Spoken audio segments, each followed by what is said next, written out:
Podcast with your host, Jake Weaver. Engineered by Cedric Swan.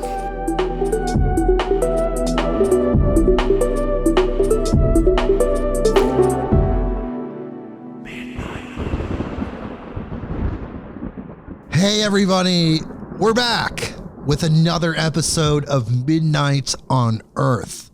I'm your host, Jake Weaver, and we're here to bring you more knowledge, more light, and more love.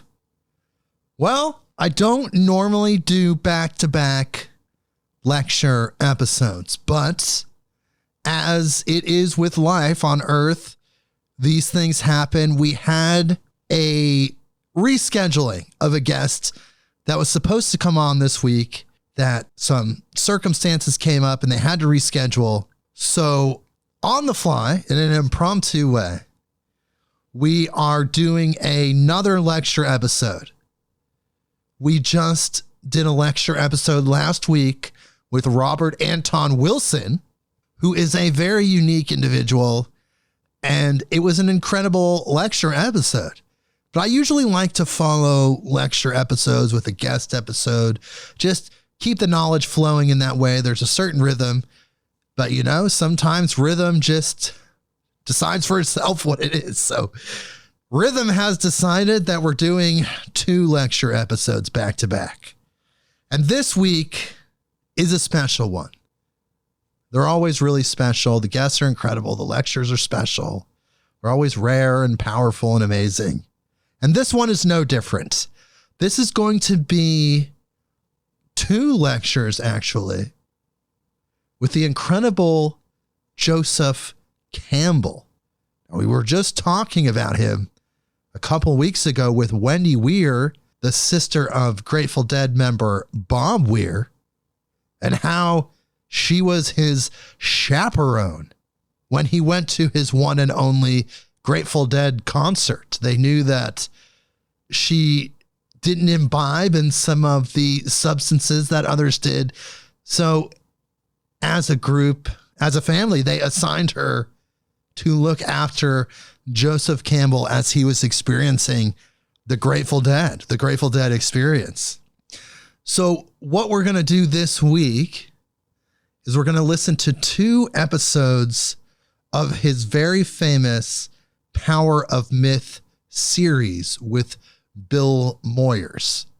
Well, I guess this is popular, or you know about this if you are a fan of Joseph Campbell and you've dove into his life or his works. I mean, he's the Einstein of mythology and spirituality. You listen to his lectures, his interviews, and it's just download after download. He's a very powerful human, similar to Manly P. Hall. I often wonder if they crossed paths and what that interaction was like. I'm sure there's a story out there somewhere. So we're going to listen to these 2 parts. But for the next 3 lecture episodes, however they show up, however many guests are in between those episodes or beyond the news episodes, we're going to cover these Power of Myth episodes. There's 6 episodes. We can do 2 per episode. So for the next 3 lecture episodes, we'll be covering Joseph Campbell and his Power of Myth series with Bill Moyers. And as usual, on these lecture episodes, when we do these type of episodes, I have a guest co-host. She's been with me as my guest co-host this entire time. She was the first one and so far the only one. She's been the best one. She's here with me, Brynn Anderson of Vinyl Force Herbs. Hello, Brynn. Hey, how's it going? Thank you for being back this week. You were here last week. You're back again this week. We had a little bit of rescheduling, so you were available on the fly. I deeply appreciate that. Thank you for being here. I had some rescheduling myself, so it all worked out. Yay. So we're here. We're going to listen to a lecture, actually an interview, 2 interviews with Joseph Campbell. How do you feel about this? Pretty exciting, right? I feel pretty great about it. Yeah, definitely. I remember we did a Joseph Campbell lecture episode, but it was far back. It was like 30 or 40 episodes ago. It was a minute ago. Yeah. And it was great then, but this is going to be also amazing as we learn from Joseph Campbell through the time stream. Bill Moyers is going to help us out. He's going to be doing my job as if I was interviewing Joseph Campbell. I would be Bill Moyers if Joseph Campbell had not left this dimension already, but he graduated, so Bill Moyers gets to be the interviewer on this episode of Midnight on Earth. Right. Yeah, these are going to be good. These are such classic interviews. It's just good information. I always want Midnight on Earth, the podcast, to be a repository of good information. I just want people to be able to come here from all over the world, the 145 countries now that we're up to. I want them to know that when they come here, they're going to get great information, whether it's rare lectures that contain great information or new interviews that contain great information, or those Beyond the News episodes where we find really weird news stories. If you haven't checked any of those out yet, definitely check those out. Those are also good information in their own funny, weird way. It's just quirky, earth-based data that just is kind of like good in its own strange way. So before we start this first of 3 lecture episodes that contain 2 episodes of this Joseph Campbell series, before we do that, I need you to do something for me. Go to bluecobracbd.com. That is bluecobracbd.com. And there you will find Blue Cobra CBD oil, the highest quality CBD oil on the planet, period. And the reason that is because the CBD, the way it is extracted from the hemp, is a proprietary process. It's called the HIT extraction method. It was developed by a man named Howard Hitt, aka Big H, and it uses no chemicals, no solvents, no gases, nothing unnatural was used in extracting that CBD from the hemp. And no other CBD product producer can make that claim. They all have some chemistry going on behind the scenes. In some cases, it's very bad. There are 3 different styles. There is the King Cobra maximum strength, the regular strength Little King Cobra, and Wild Thing CBD for pets. It's the highest quality pet medicine. And I just visited Howard's facility where he creates his proprietary product, and there's always tinkering happening. There's always some new method that he's dialing in order to make it even better each time. And that hemp, I just want to add, is 100% organic, Oregon-grown hemp. So everything about it's organic. And we have an organic discount code that gets you free shipping on any order.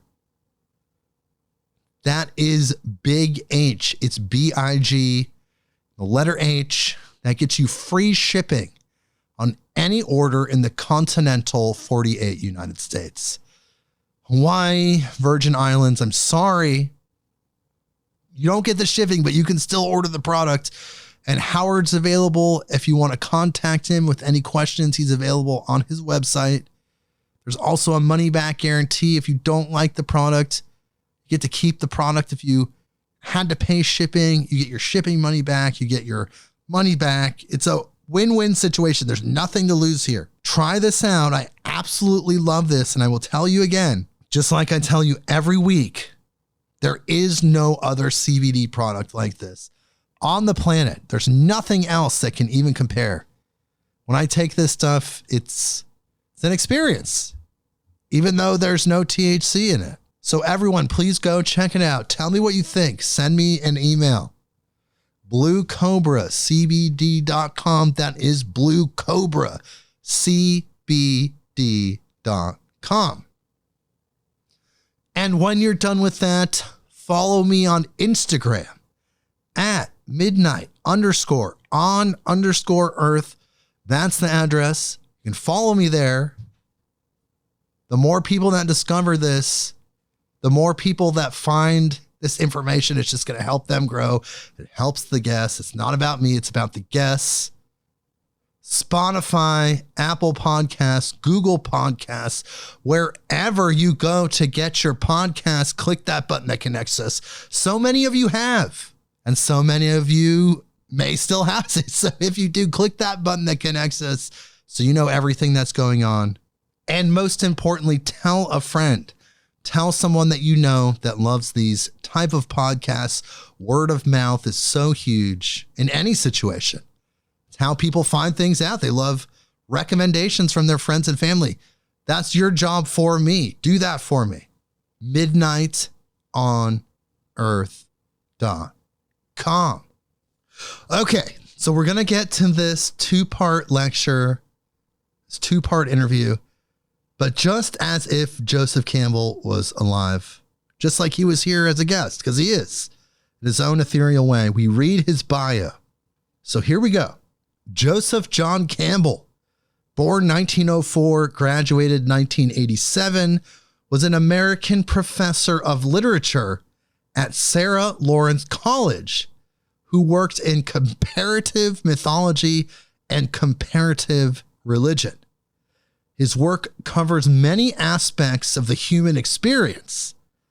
Campbell's best-known work is his book, The Hero with 1,000 Faces, in which he discusses his theory of the journey of the archetypal hero shared by world mythologies, termed the monomyth.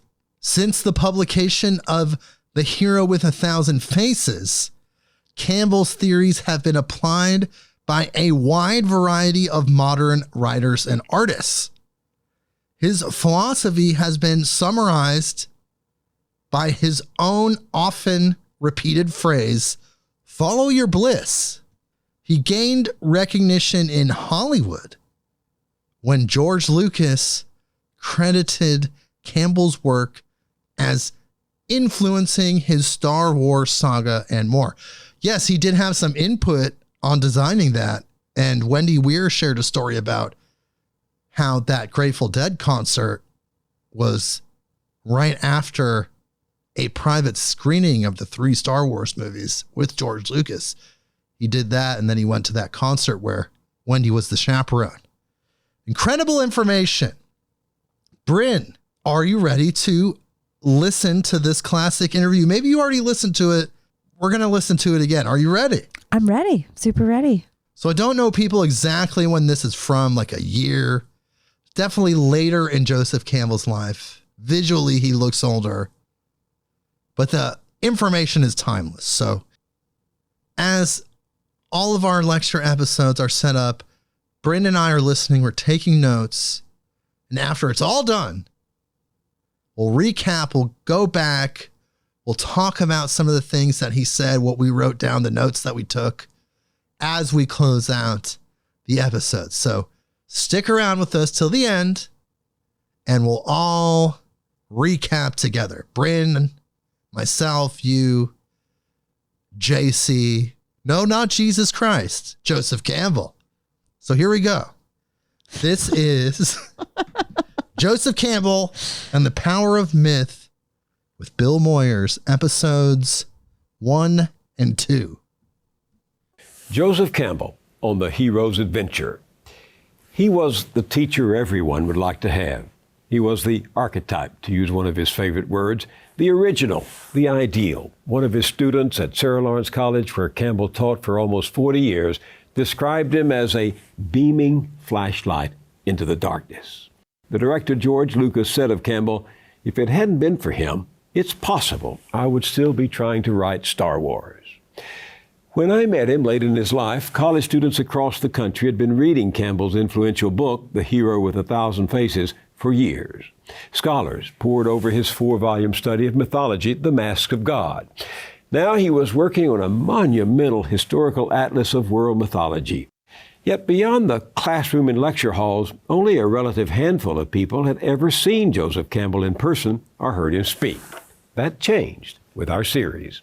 As the broadcast played out over 6 consecutive weeks, the accumulating insight and wisdom had an enormous, unexpected impact. Thousands of letters poured into public television stations around the country. One that I received soon after the first broadcast from a woman in Kew Gardens, New York, summed up the collective reaction. She said, "I will never be the same." The series has been repeated over the years, and people continue to stop me in public to say simply, "Joseph Campbell changed my life." I say to all of them, yes, he was a great teacher. But exactly how and why he touched so many different lives, I can't say. But I can say this. At a time when millions of people were yearning for a way of talking about religious experience without regard to a rigid belief system, Campbell gave them the language for it. He said myths were clues to our spiritual nature, and they could help guide us to a sacred place within where we might unlock the creative power of our deeper, unconscious self. And then there was the brilliant clarity he brought to the great and enduring theme of mythology across the ages, the hero's adventure. He tracked that theme in the symbols, stories, and rituals that keep appearing in different cultures, coming alive in literature, art, and religion, and today in movies, comic books, and yes, video games. Campbell believed the most heroic of all acts is the courage to discover who you are and what you would like to be, to slay the savage dragon of the ego, and to follow your bliss to the truth of your life. We taped these conversations at George Lucas's Skywalker Ranch in California over the last 2 summers of Campbell's life. Naturally, we began with his favorite subject, the hero with 1,000 faces. Why the hero with 1,000 faces? Well, because there is a certain typical hero sequence of actions, which can be detected in stories from all over the world and from many, many periods of history. And I think it's essentially, you might say, the one deed done by many, many different people. Why are there so many stories of the hero or of heroes in mythology? Well, because that's what's worth writing about. I mean, even in popular novel writing, you see, the main character is a hero or a heroine. That is to say, someone who has found or achieved or done something beyond the normal range of achievement and experience. A hero properly is someone who has given his life to something bigger than himself or other than himself. So in all of these cultures, whatever the costume the hero might be wearing, what is the deed? Well, there are 2 types of deed. One is the physical deed, the hero who has performed a war act or a physical act of heroism, saving a life, that's a hero act. Giving himself, sacrificing himself to another. And the other kind is the spiritual hero who has learned or found a mode of experiencing the supernormal range of human spiritual life, and then come back and communicated it. It's a cycle. It's a going and a return that the hero cycle represents. But then this can be seen also in the simple initiation ritual, where a child has to give up his childhood and become an adult, has to die, you might say, to its infantile personality and psyche, and come back as a self-responsible adult. It's a fundamental experience that everyone has to undergo. We're in our childhood for at least 14 years, and then to get out of that posture of dependency, psychological dependency, into one of psychological self-responsibility requires a death and resurrection. And that is the basic motif of the hero journey. Leaving one condition, finding the source of life to bring you forth in a richer or more mature or other condition. So that if we happen not to be heroes in the grand sense of redeeming society, we have to take that journey ourselves, spiritually, psychologically, inside us. That's right. And Otto Rank, in his wonderful, very short book called The Myth of the Birth of the Hero, he says that everyone is a hero in his birth. He has undergone a tremendous transformation from a little, you might say, water creature living in a realm of the amniotic fluid and so forth, and then coming out, becoming an air-breathing mammal that ultimately will be self-standing and so forth. This is an enormous transformation, and it is a heroic act, and it's a heroic act on the mother's part to bring it about. That's the primary hero form, you might say. Still a journey to be taken after that. There's a big one to be taken. And that journey is not consciously undertaken. Do heroes go out on their own initiative? Well, they're both kinds. A very common one that appears in Celtic myths of someone who has followed the lure of a deer or animal that he has been following, and then carries him into a range of forest and landscape that he's never been in before. And then the animal will undergo a transformation and become the queen of the fairy hills or something like that. That is one of not knowing what you're doing. You suddenly find yourself in full career of an adventure. There's another one where one sets out responsibly and intentionally to perform the deed. For instance, when Ulysses' son, Telemachus, was called by Athene, go find your father. That father quest is a major hero adventure for young people. That is the adventure of finding what your career is, what your nature is, what your source is. He undertakes that intentionally. Then there's one into which you are thrown and pitched. For instance, being drafted into the army. You didn't intend it, they are in. Hey! You're in another transformation. You've undergone a death and resurrection. You put on a uniform. You're another creature. So does the heroism have a moral objective? The moral objective is that of saving a people or saving a person or saving an idea. He is sacrificing himself for something. That's the morality of it. Now, you, from another position, might say that something was something that should not have been realized, you know. That's a judgment from another side. Mm-hmm. But it doesn't destroy the heroism of what was done. Absolutely not.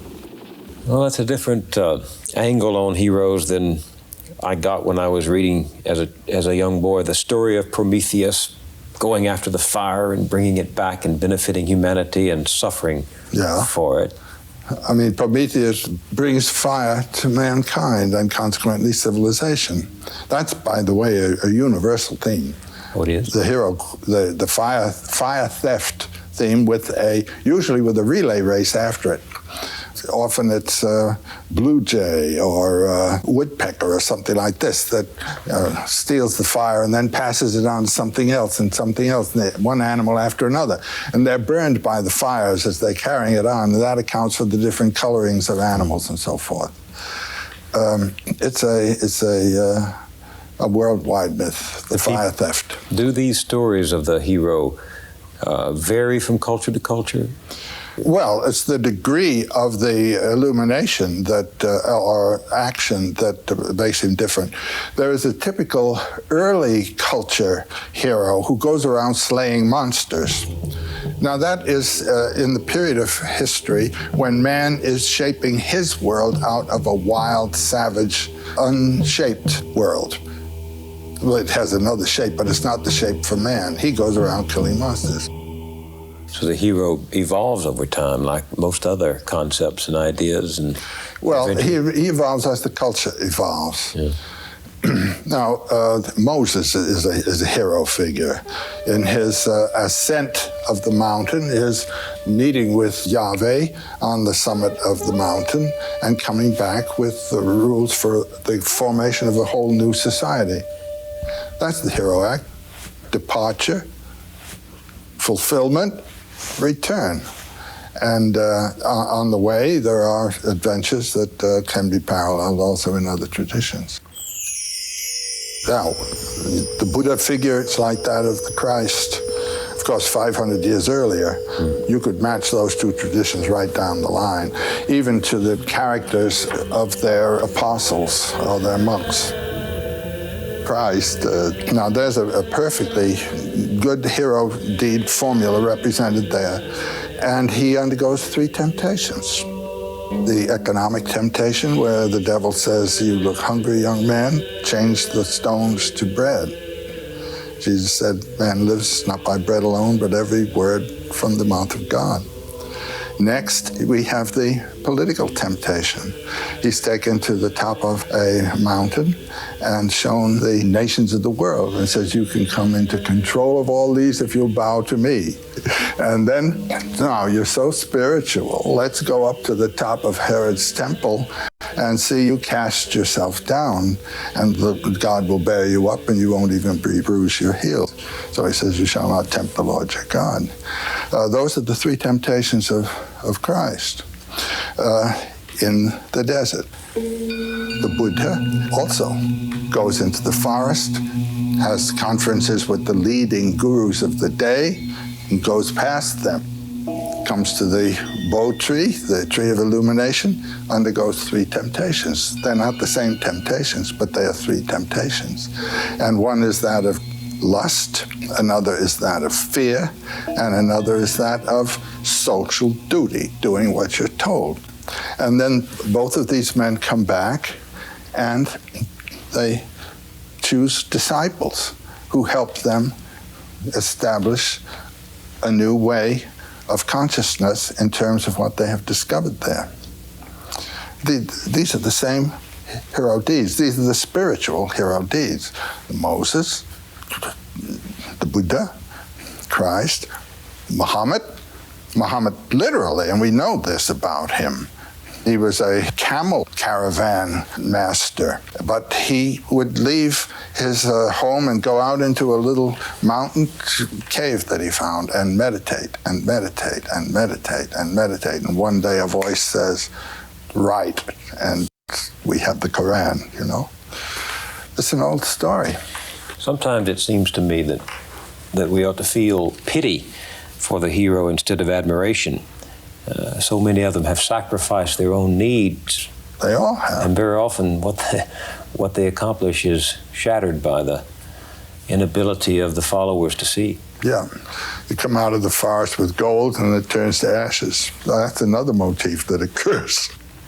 In this culture of easy religion, cheaply achieved, it seems to me we've forgotten that all 3 of the great religions teach that the trials of the hero journey are a significant part of it, that there's no reward without renunciation and without a price. The Quran speaks, "Do you think that you shall enter the garden of bliss without such trials as come to those who passed before you?" Well, if you realize what the real problem is, and that is of losing primarily thinking about yourself and your own self-protection, losing yourself, giving yourself to another. That's what a trial in itself, is it not? Mm-hmm. There's a big transformation of consciousness that's concerned.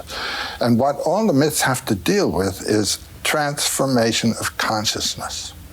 That you're thinking in this way, and you have now to think in that way.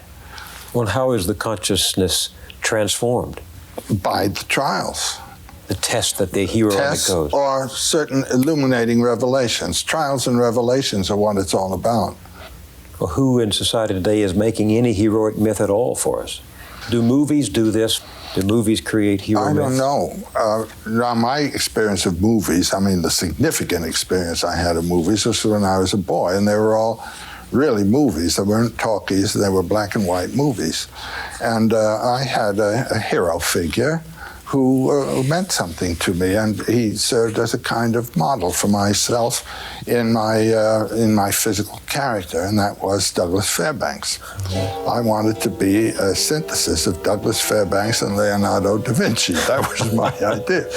But those were models, were roles that came to me.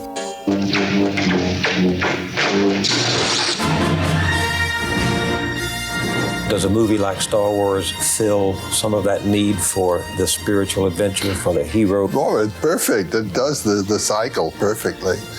It's not simple morality play.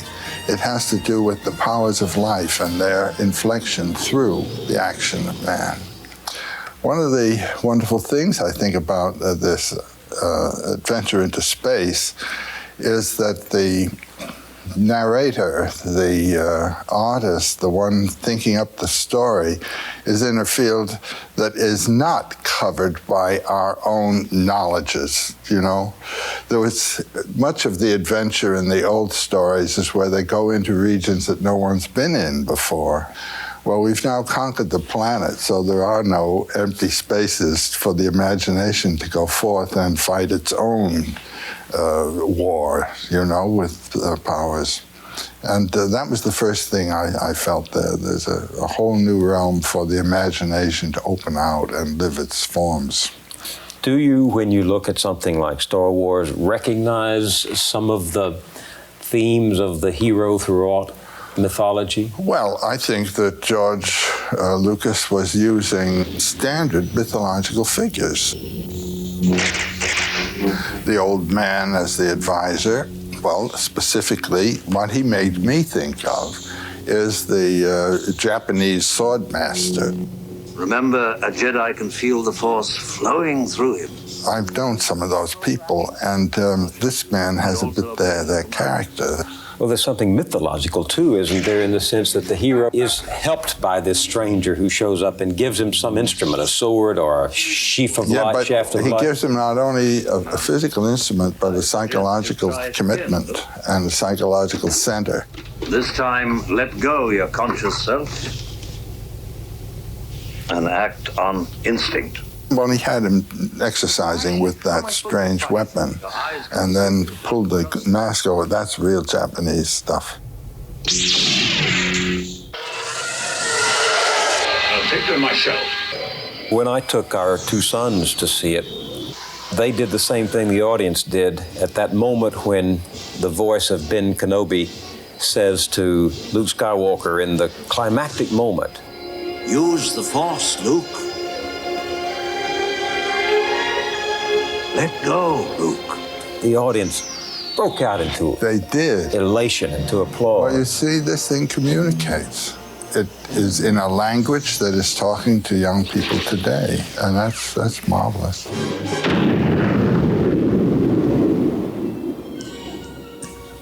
So the hero goes for something. He doesn't just go along for the ride. He's not a mere adventurer. Well, a serendipitous adventure can take place also.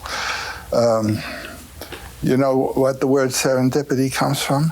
It comes from the Sanskrit, serendripa, the Isle of Silk, which was formerly the name of Ceylon. And it's a story about a family that's just rambling on its way to Ceylon, and all these adventures take place. So you can have the serendipitous adventure as well. Is the adventurer who takes that kind of trip a hero in the mythological He sense? is ready for it. This is a very interesting thing about these mythological themes. The achievement of the hero is one that he is ready for, and it's really a manifestation of his character.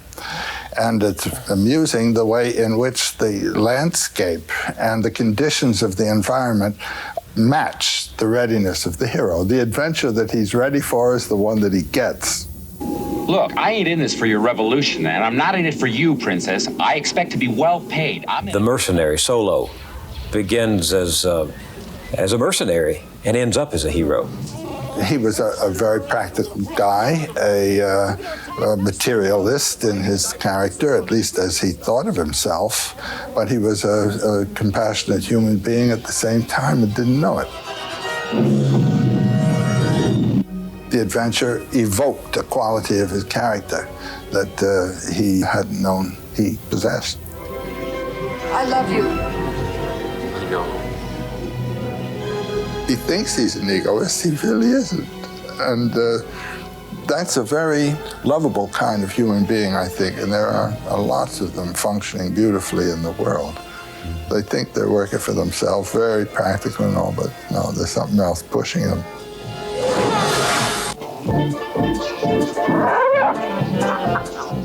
What did you think about the scene in the bar?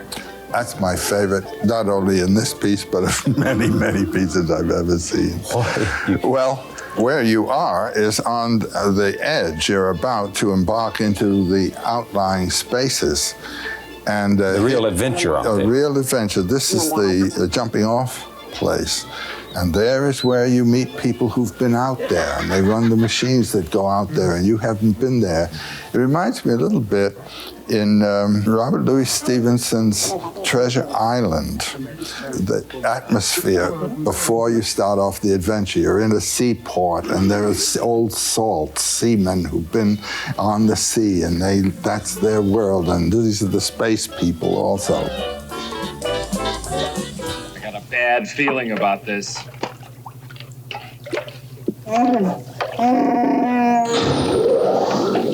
walls are Don't just stand there, try and brace it with something. But my favorite scene was when they were in the garbage compactor and the walls were closing in, and I thought, that's like the belly of the whale that Joe Campbell... That's what it is, yeah, that's where they were. They were down in the belly of the whale. What's the mythological significance of the belly?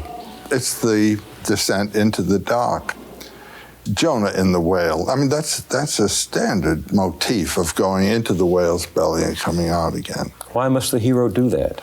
The whale represents the personification, you might say, of all that is in the unconscious. In reading these things psychologically, water is the unconscious. The creature in the water would be the dynamism of the unconscious, which is dangerous and powerful and has to be controlled by consciousness. The first stage in the hero adventure, when he starts off on adventure, is leaving the realm of light, which he controls and knows about, and moving toward the threshold. And it's at the threshold that the monster of the abyss comes to meet him. And then there are 2 or 3 results. One, the hero is cut to pieces and descends into the abyss in fragments to be resurrected, or he may kill the dragon power, as Siegfried does when he kills the dragon, but then he tastes the dragon blood. That's say he has to assimilate that power. And when Siegfried has killed the dragon and tasted the blood, he hears the song of nature. He has transcended his humanity, and associated himself with the powers of nature, which are the powers of our life, from which our mind removes us. You see, this thing up here, this consciousness thinks it's running the shop. It's a secondary organ. It's a secondary organ of a total human being, and it must not put itself in control. It must submit and serve the humanity of the body. Join me, and I will complete your training. When it does put itself in control, you get this father, the man who's gone over to the intellectual side. I'll never join you! If you only knew the power of the dark side. He isn't thinking or living in terms of humanity, he's living in terms of a system. And this is the threat to our lives. We all face it. We all operate in our society in relation to a system. Now, is the system going to eat you up and relieve you of your humanity? Or are you going to be able to use the system to human purposes. Would the hero with 1,000 faces help us to answer that question about how to change the system so that we are not serving it? I don't think it would help you to change the system, but it would help you to live in the system as a human being. By doing what? Well, like Luke Skywalker, not going over, but resisting its impersonal claims. But I can hear someone out there in the audience saying, well, that's all well and good for the imagination of a George Lucas or for the scholarship of a Joseph Campbell, but that isn't what happens in my life. You bet it does. If the person doesn't listen to the demands of his own spiritual and heart life and insists on a certain program, you're going to have a schizophrenic crack-up. The person has put himself off-center. He has aligned himself with a programmatic life, and it's not the one the body's interested in at all. And the world's full of people who have stopped listening to themselves. In my own life, I've had many opportunities to commit myself to a system and to go with it and to obey its requirements. My life has been that of a maverick. I would not submit. You really believe that the creative spirit ranges on its own out there beyond the boundaries? Yeah, I do.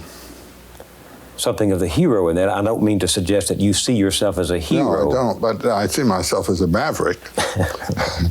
So perhaps the hero lurks in each one of us when we don't know it. Well, yes. I mean, our life evokes our character, and you find out more about yourself as you go on. And it's very nice to be able to put yourself in situations that will evoke your higher nature rather than your lower. Give me an example. I can give you a story. I'm dealing with an Iroquois story right now. There's a motif that comes in American Indian stories very often, what I call the refusal of suitors. A girl with her mother lived in a wigwam on the edge of the village. She was a very handsome girl, but extremely proud, and would not accept any of the boys. They proposed to her through the mother, and the mother was terribly annoyed with her. Well, one day, they're out collecting wood, and they have gone a long way from the village. And while they are collecting the wood, a terrific darkness comes over them. Now, this wasn't the darkness of night descending. When you have a darkness like that, there's some magician at work somewhere. So the mother says, well, let's gather some bark and make a little wigwam, a bark wigwam for ourselves, and collect wood for a fire, and we'll just spend the night here. So they do that, and the mother falls asleep. And the girl looks, and there's this magnificent guy standing there with a wampum sash, glorious, and feathers and all this kind of black feathers. He says, I've come to marry you, and I'll await your reply. She accepts the guy, and the mother accepts the man. And he gives the mother the wampum belt to prove that he's serious about all this. So he goes away with the girl. She has acquiesced. Mere human beings weren't good enough for her, but here's something that really, so she's in another domain. Now the adventure is marvelous. She goes with him to his village, and they enter his lodge. The people in there greet her, and she feels very comfortable about it and all. And then the next day he says, I'm going off to hunt. So he leaves the lodge, and the door is closed with a flap. There's a flap. When he closes the flap, she hears a strange sound. So there's the whole day, and she's just in the hut. And as evening comes, she hears that strange sound again. And the door flap is flung off, and in comes this prodigious serpent with his tongue darting, and he puts his head in her lap and says, now you must search my head for lice and things like that. And she finds all kinds of horrible things there and kills them all. And then he withdraws, and in a moment, after the gate door has been closed, it opens again, and in he comes the same beautiful young man again, and said, were you afraid of me when I came in just now? No, she said, she wasn't at all afraid. Next day, he goes off to hunt. And then she leaves the lodge to gather wood. And the first thing she sees is an enormous serpent basking on the rocks. And then another, and then another. Then she begins to feel very badly, very homesick and discouraged. Then the evening, the serpent, and then the man again. The third day, when he leaves, she decides she's going to try to get out of this place. So she goes out, and she's standing in the woods thinking, and a voice speaks to her, and she turns, and there's a little old man there. And he says, darling, you are in trouble. The man that you've married is one of 7 brothers. They are great magicians. And like many people of this kind, their hearts are not in their bodies. There is a collection of 7 hearts in a bag that is hidden under the bed of the eldest to whom you are married. You must go get that, and then we'll deal with the next part of the adventure. She goes in and finds a bag of hearts and is running out, and the voice calls after her, stop, stop. It's the voice of the magician. And she continues to run. He says, you may think you can get away from me, but you never can. And just at that point, she hears the voice of the old man. He says, I'll help you, dear. And he's pulling her out of the water. She didn't even know that she was in water. What does that say to you? That's to say you have moved out of the hard land, the solid earth, and are in the field of the unconscious. And she had pulled herself into the transcendent realm and got caught in the negative powers of the abyss, and she's being rescued now by the upper powers. What you have done has been to elevate yourself out of the local field and put yourself in the field of higher power, higher danger, and are you going to be able to handle it? If you are not eligible for this place into which you put yourself, it's going to be a demon marriage. It's going to be a real mess. If you are eligible, it can be a glory that will give you a life that is yours in your own way.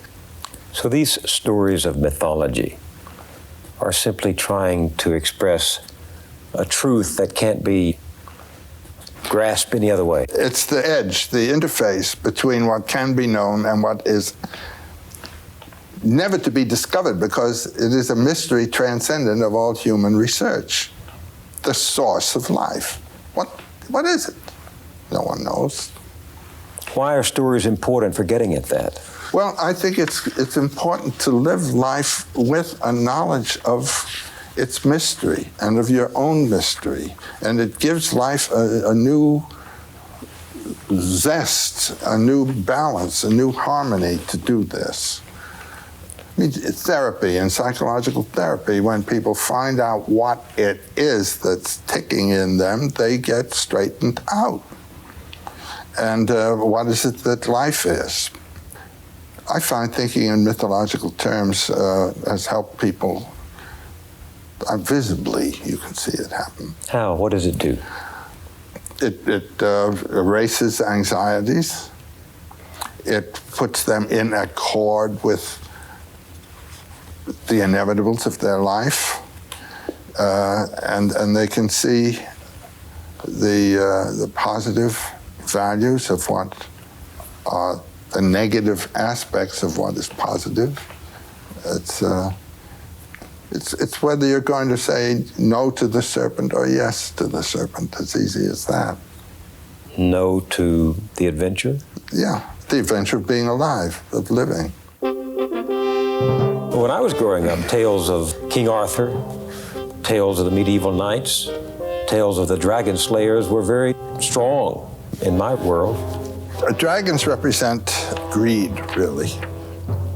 The European dragon guards things in his cave, and what he guards are heaps of gold and virgins. And he can't make use of either of them, but he just guards. There's no vitality of experience, either of the value of the gold or of the female whom he's guarding there.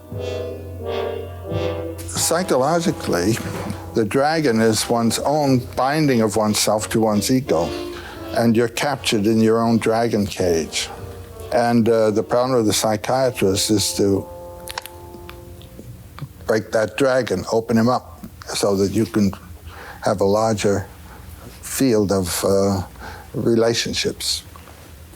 Jung had a patient come to him who felt alone, and she drew a picture of herself as caught in the rocks. From the waist down, she was bound in rocks. And this was on a windy shore, and the wind blowing and her hair blowing, and all the gold, which is the sign of the vitality of life, was locked in the rocks. And the next picture that he had her draw had followed something he had said to her. Suddenly, a lightning flash hit the rocks, and the gold came pouring out. And then she found reflected on rocks round about the gold. And there was no more gold in the rocks. It was all available on the top. And in the conferences that followed, those patches of gold were identified. They were her friends. She wasn't alone, but she had locked herself in her own little room and life, but she had friends. Do you see what I'm meaning? This is killing the dragon. And you have fears and things. This is the dragon. That's exactly what that's all about. At least the European dragon. Chinese dragon is different. What is it? It represents the vitality of the swamps, and the dragon comes out beating his belly and saying, ha, ha, ha, ha, ha. You know, that's another kind of dragon. And he's the one that yields the bounty and the waters and all that kind of thing. He's the great, glorious thing. But this is the negative one that cuts down. So what you're saying is if there are not dragons out there, and there may not be the real dragon is in you. And what is that real dragon? That's your ego holding you in. What's my ego? What I want, what I believe, what I can do, what I think I love, and all that. What I regard as the aim of my life and so forth. It might be too small. It might be that which pins you down. And if it's simply that of doing what the environment tells you to do, it certainly is pinning you down. And so the environment is your dragon as it reflects within yourself. How do I slay? How do you slay that dragon in me? What's the journey I have to make, you have to make, each of us has to make? You talk about something called the soul's high adventure. My general formula for my students is follow your bliss. I mean, find where it is and don't be afraid to follow it. Can my bliss be my life's love or my life's work? Is it my work or my life? Well, if the work that you're doing is the work that you chose to do because you are enjoying it, that's it. But if you think, oh, gee, I couldn't do that, you know, that's your dragon that's locking you in. Oh, no, I couldn't be a writer. Oh, no, I couldn't do what so-and-so is doing. Unlike the classical heroes, we're not going on our journey to save the world, but to save ourselves. And in doing that, you save the world. I mean, you do. The influence of a vital person vitalizes. There's no doubt about it. The world is a wasteland. People have the notion of saving the world by shifting it around and changing the rules and so forth. And no, any world is a living world if it's alive. And the thing is to bring it to life. And the way to bring it to life is to find in your own case where your life is and be alive yourself, it seems to me. That's the power of the teacher, isn't it? To bring vitality to others, to make others see the vitality in them, children. Well, it happens. That's one of the delights of teaching. I mean, when you're not teaching in order to have an easy job, but because you really have something to teach, and you love young people, and you want to give what you've got found to them. And to see them come alive is the reward of teaching. You say I have to take that journey and go down there and slay those dragons. Do I have to go alone? If you have someone who can help you, that's fine too. But ultimately, the last trick has to be done by you. In all of these journeys of mythology, there's a place everyone wishes to find. What is it? The Buddhists talk of nirvana. Jesus talks of peace. There's a place of rest and repose. Is that typical of the hero's journey? That there's a place to find? That's a place in yourself of rest. Now this I know a little bit about from athletics. The athlete who is in championship form has a quiet place in himself. And it's out of that his action comes. If he's all in the action field, he's not performing properly. There's a center out of which you act. And Jean, my wife, a dancer, tells me that in dance this is true too. There's the center that has to be known and held. There it's quite physically recognized by the person. But unless this center has been found, you're torn apart. Tension comes. Now, the Buddha's word is nirvana. Nirvana is a psychological state of mind. It's not a place like heaven. It's not something that's not here. It is here in the middle of the turmoil, what's called samsara, the whirlpool of life conditions. That nirvana is what? It is the condition that comes when you are not compelled by desire or by fear or by social commitments. When you hold your center and act out of there. And like all heroes, the Buddha doesn't show you the truth, the illumination. He shows you the way to. The way. But it's got to be your way too. I mean, how should I get rid of fear? The Buddha can't tell me how I'm going to do it. There are exercises that different teachers will give you, but they may not work for you. All a teacher can do is give you a clue of the direction. He's like a lighthouse that says there are rocks over here and steer clear. You talk a lot about consciousness. Yes. Most people hear that term and, like me, have only a veiled understanding of it. What is it?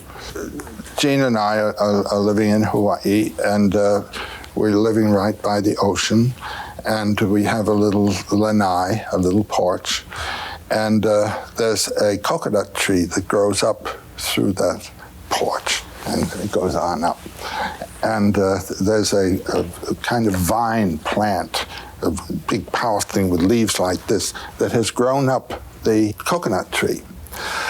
Now that plant sends forth little feelers to go out and clutch the plant, and it knows where the plant is and what to do, and where the tree is, and it grows up like this, and it opens a leaf, and that leaf immediately turns to where the sun is. Now you can't tell me that leaf doesn't know where the sun is going to be. All of the leaves go just like that, what's called heliotropism, turning toward where the sun is. That's a form of consciousness. There is a plant consciousness. There is a animal consciousness. And we share all of these things. You eat certain foods and the bile knows whether there's something there for it to go to work on. I mean, this whole thing is consciousness. I begin to feel more and more that the whole world is conscious. Certainly the vegetable world is conscious. And when you live in the woods, as I did as a kid, you can see all these different consciousnesses relating to themselves. Now, it is a part of the sort of Cartesian mode to think of consciousness as being something peculiar to the head, that this is the organ originating consciousness. It isn't. It's an organ that inflects consciousness to a certain direction, a certain set of purposes. But there's a whole consciousness here in the body. And the whole living world is informed by consciousness. I have a feeling that consciousness and energy are the same thing somehow. Where you really see energy, there is consciousness. scientists are beginning to talk quite openly about the Gaia principle. There you are, the whole planet as an organism. Mother Earth. And you see, if you will think of ourselves as coming out of the earth rather than as being thrown in here from somewhere else, thrown out of the earth, we are the earth. We are the consciousness of the earth. These are the eyes of the earth. And this is the voice of the earth. What else? How do we raise our consciousness? Well, that's a matter of what you are disposed to think about. And that's what meditations are for. And all of life is a meditation, most of it unintentional. A lot of people spend most of it in meditating on where their money's coming from and where it's going to go, but that's a level of meditation. Or if you have a family to bring up, you're concerned for the family. These are all perfectly very important concerns, but they have to do with physical conditions mostly, and spiritual conditions of the children, of course. But how are you going to communicate spiritual consciousness to the children if you don't have it yourself? So how do you get that? Then you think about the myths. What the myths are for is to bring us into a level of consciousness that is spiritual. Just for example, I walk off 52nd Street and 5th Avenue into St. Patrick's Cathedral. I've left a very busy city and one of the most fiercely economically inspired cities on the planet. I walk into that cathedral and everything around me speaks of spiritual mystery. The mystery of the cross, what's that all about there? The stained glass windows which bring another atmosphere in. My consciousness has been brought up onto another level altogether. And I am on a different platform. And then I walk out and I'm back in this one again. Now, can I hold something from that? Well, certain prayers or meditations that are associated with the whole context there. These are what are called mantras in India, little meditation themes that hold your consciousness on that level instead of letting it drop down here all the way. And then what you can finally do is to recognize that this is simply a lower level of that.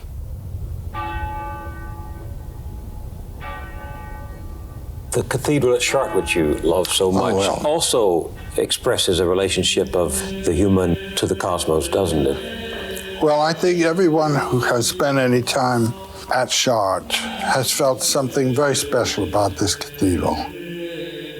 I've been there about 8 times. When I was a student in Paris, I went down there about 5 times and spent one whole weekend, and I identified and looked at every single figure in that cathedral.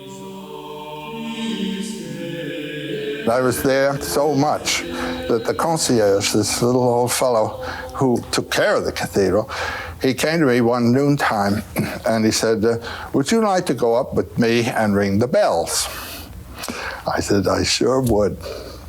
So we climbed the Flèche, the tower, up to where the great bell was, the great, enormous bronze bell. And there was a little, like a seesaw. And he stood on one end of the seesaw, and I stood on the other end of the seesaw. And there was a little bar there for us to hold on to. He gave the thing a push, and then he was on it, and I was on it. We started going up and down, and the wind blowing through our hair up there in the cathedral.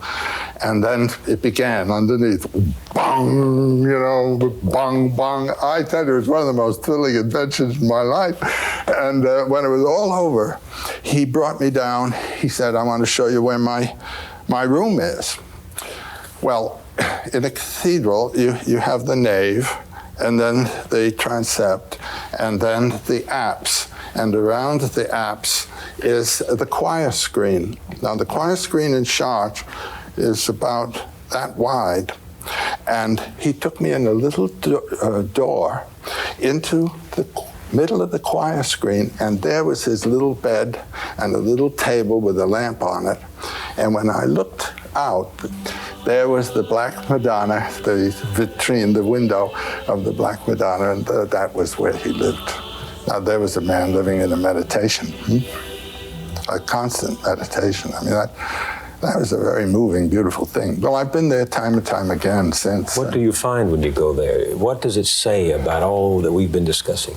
Well, the first thing it says is, it takes me back to a time when these principles informed the society.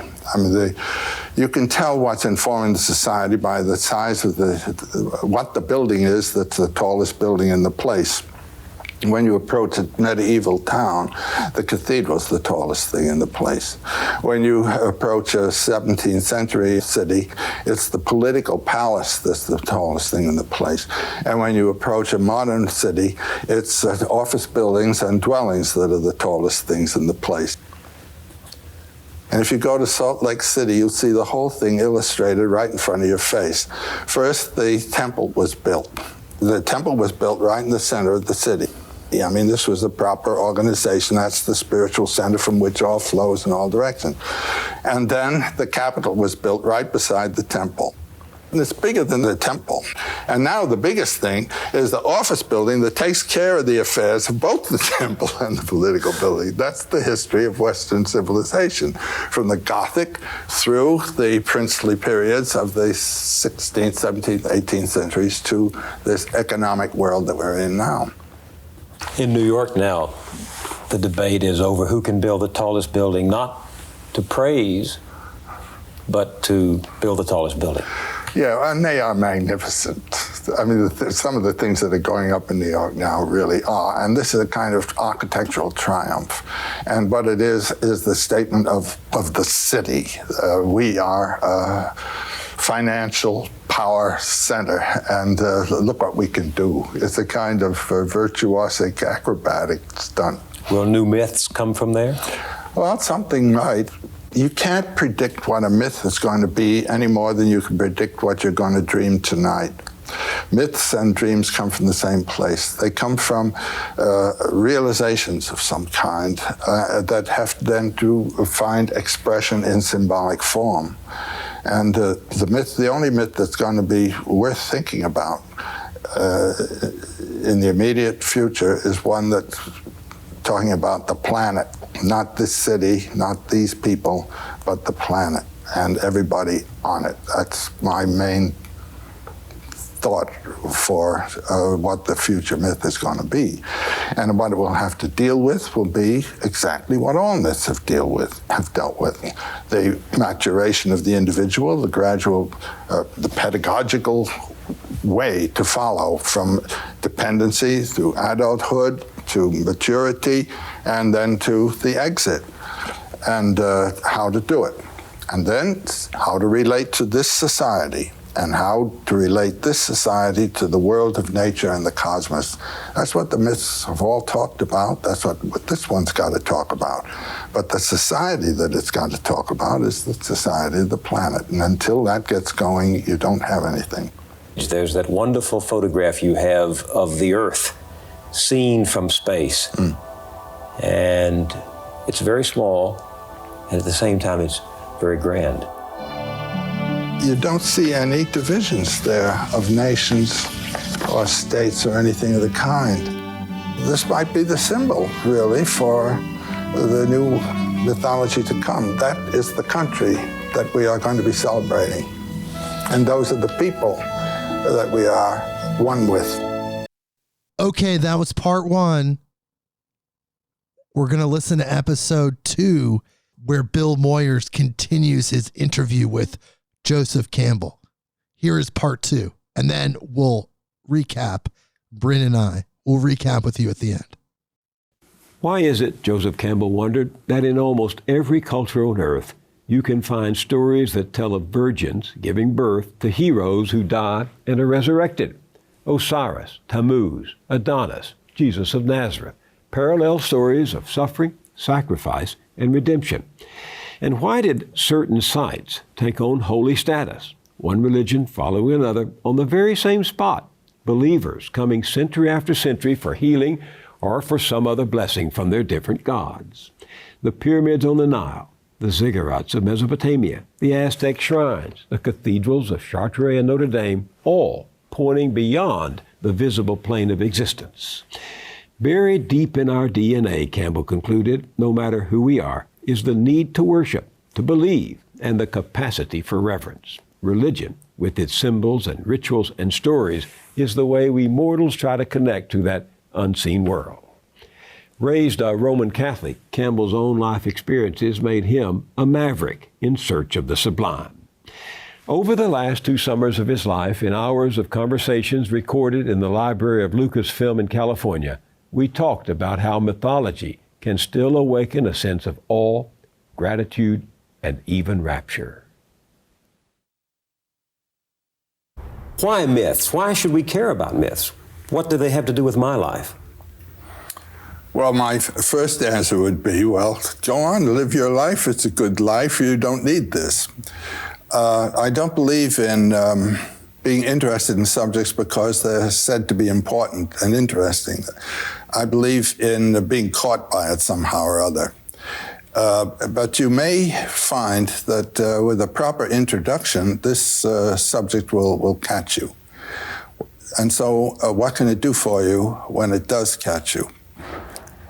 These bits of information from ancient times, which have to do with the themes that have supported man's life, built civilizations, informed religions over the millennia, have to do with deep inner problems, inner mysteries, inner thresholds of passage.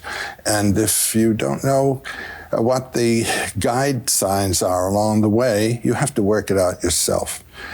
But once this catches you, there is always such a feeling from one or another of these traditions of information of a deep, rich, life-vivifying sort that you want to give it up.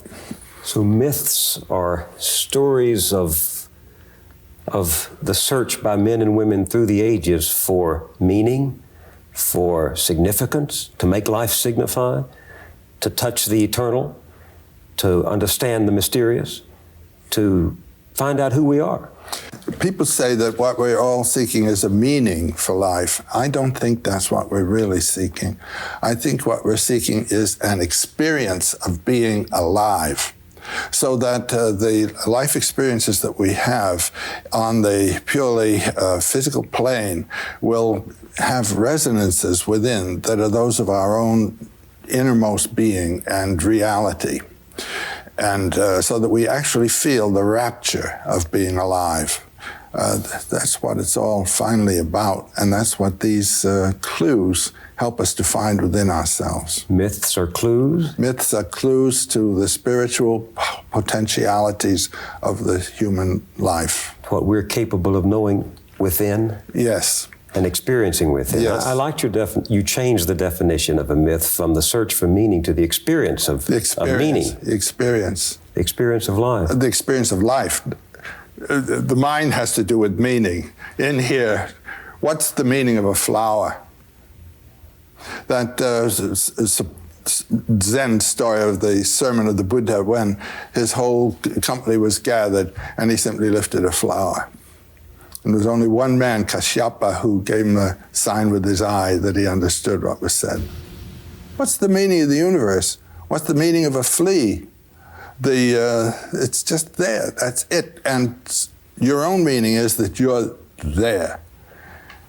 Now we are so engaged in doing things to achieve purposes of outer value that we forget that the inner value, the rapture that is associated with being alive is what it's all about. Now, we want to think about God. God is a thought. God is a name. God is an idea. But its reference is to something that transcends all thinking. The ultimate mystery of being is beyond all categories of thought. My friend Heinrich Zimmer of years ago used to say, the best things can't be told, because they transcend thought. The second best are misunderstood, because those are the thoughts that are supposed to refer to that which can't be thought about, and one gets stuck with the thoughts. The third best are what we talk about, you see. And myth is that field of reference, metaphors referring to what is absolutely transcendent. What can't be known. What can't be known. Or can't be named. Yes. Except in our own feeble attempt to clothe it in language. And the ultimate word in our language for that which is transcendent is God. Do you remember what went through your mind the first time you saw Michelangelo's creation? By the time I became aware of that, my notion of divinity was not quite so personal, you know. The idea of God, that he's a bearded old man of some kind with certain not very pleasant temperament. That is, I would say, a sort of materialistic way of talking about the transcendent. There's just the opposite of it, found on an island in the harbor of Bombay from around the 8th century. This is a wonderful cave. You enter the cave from a bright sky. Of course, moving into the darkness, your eyes are blanked out. But if you just keep walking slowly, gradually the eyes adjust, and this enormous thing, it's about 19 feet high and 19 feet across. The central head is the mask of eternity. This is the mask of God.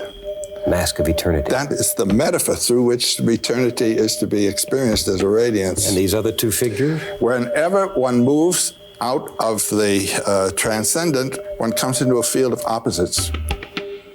These two pairs of opposites come forth as male and female from the two sides.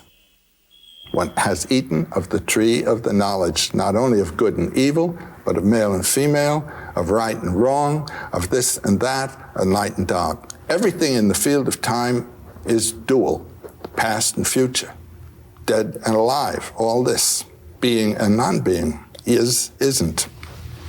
And what's the significance of them being beside the mask of God, the mask of eternity? What is this sculpture saying to us? The mask represents the middle, and the two represent the two opposites. And they always come in pairs. And put your mind in the middle. Most of us put our minds on the side of the good against what we think of as evil.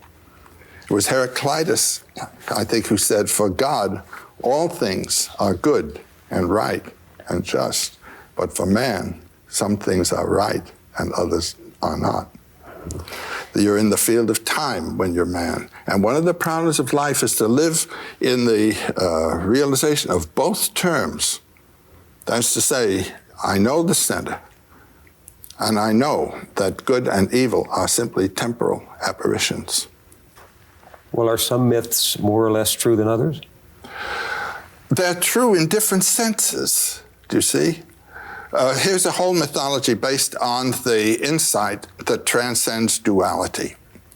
Ours is a mythology that's based on the insight of duality. And so our religion tends to be ethical in its accent. Sin and atonement, right and wrong. It started with a sin, you see. In other words, moving out of the mythological zone, the Garden of Paradise, where there is no time, and where men and women don't even know that they're different from each other. The two are just creatures. And God and man are practically the same. He walks in the cool of the evening in the garden where we are. And then they eat the apple, the knowledge of the pairs of opposites. And man and woman then cover their shame. They're different. God and man, they're different. Man in nature is against man.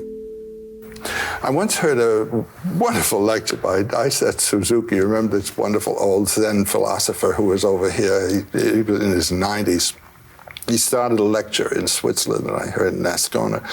He stood up with his hands on his side, and he said, God against man, man against God, man against nature, nature against man, nature against God, God against nature. Very funny religion. Now, in the other mythologies, one puts oneself in accord with the world. If the world is a mixture of good and evil, you do not put yourself in accord with it. You identify with the good and you fight against the evil. And this is a religious system which belongs to the Near East following Zarathustra's time. It's in the biblical tradition all the way in Christianity and Islam as well. This business of not being with nature. And we speak with sort of derogation of the nature religions. You see, with that fall in the garden, nature was regarded as corrupt. There's a myth for you that corrupts the whole world for us. And every spontaneous act is sinful because nature is corrupt and has to be corrected, must not be yielded to. You get a totally different civilization, a totally different way of living, according to your myth as to whether nature is fallen or whether nature is itself a manifestation of divinity, and the spirit being the revelation of the divinity that's inherent in nature.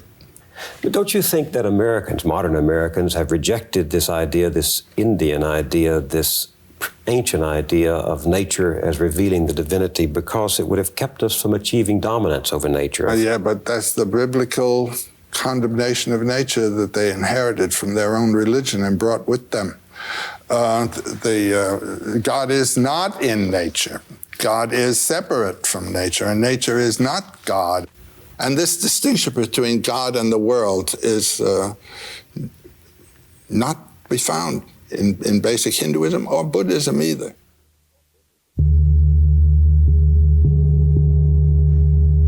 I'll never forget the experience I had when I was in Japan. To be in a place that never heard of the fall in the Garden of Eden. To be in a place where I can read in one of the Shinto texts, the processes of nature cannot be evil. When every impulse, every natural impulse is not to be corrected, but to be sublimated, to be beautified. And the glorious interest in the beauty of nature and cooperation with nature and coordination so that in some of those gardens you don't know where nature begins and art ends. This to me was a tremendous experience, and it's another mythology. Speaking of different mythologies, let's just have a little fun here. I took these from your atlas. Yes. I'll read Genesis. I'll read from Genesis, and then you identify and read from the corresponding text. Yes. Genesis 1. So God created man in his own image. In the image of God he created him. Male and female he created them. Then God blessed them, and God said to them, "Be fruitful and multiply." And now this is from a legend of the Basari people of West Africa. Unumbote made a human being. Its name was man. Unumbote next made an antelope named Antelope.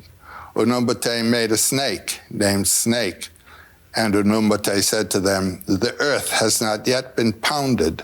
You must pound the ground smooth where you are sitting." Unumbote gave them seeds of all kinds and said, "Go plant these." And Genesis 1. And God saw everything that he had made, and behold, it was very good. And from the Upanishad, then he realized, "I indeed am this creation, for I have poured it forth from myself." In that way, he became this creation. And verily, he who knows this becomes in this creation a creator.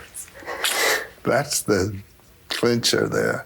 When you know this, then you've identified with the creative principle yourself, which is the God power in the world, which means in you. It's beautiful.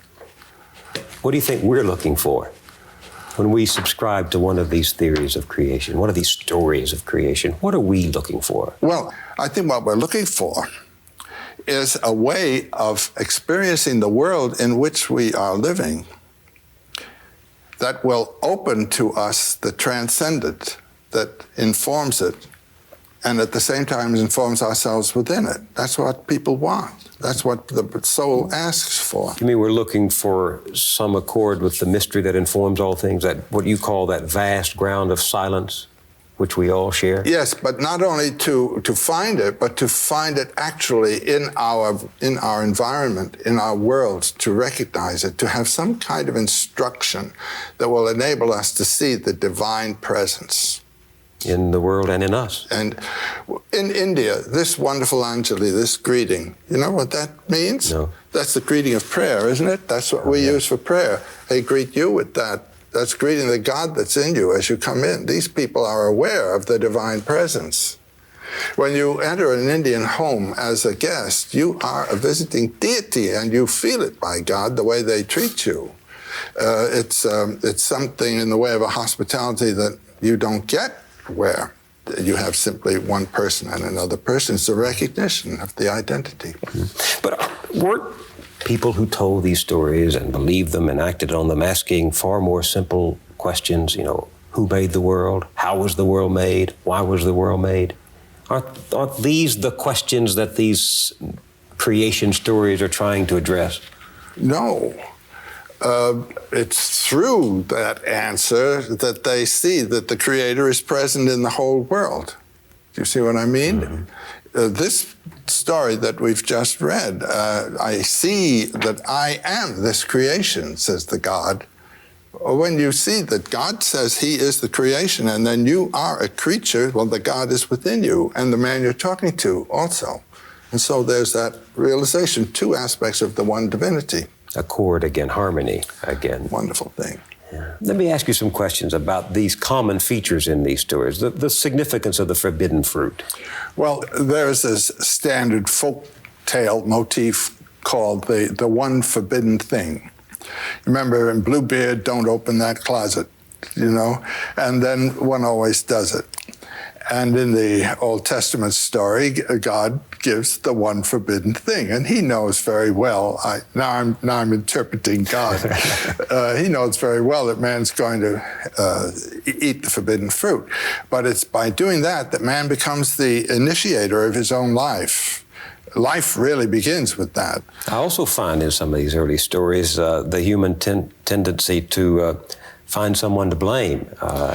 Let me read Genesis 1, and then I'll ask you to read one from the Basari legend. Right. Genesis 1, and God said, have you eaten from the tree which I commanded you that you should not eat? Then the man said, the woman whom you gave to be with me, she gave me of the tree, and I ate. And the Lord God said to the woman, what is this you've done?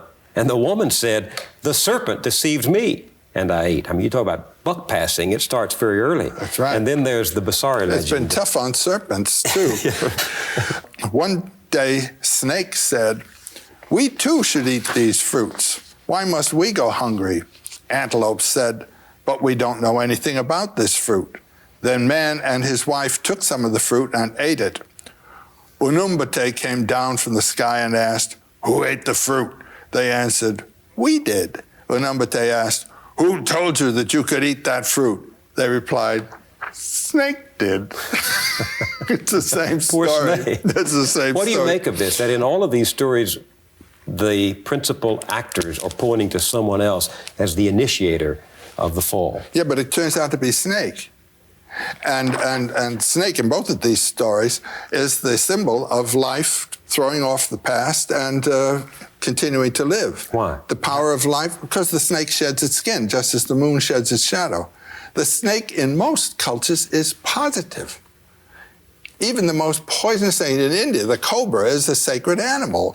And the serpent, the Naga, the serpent king, Nagaraja, is the next thing to the Buddha. Because the serpent represents the power of life in the field of time to throw off death.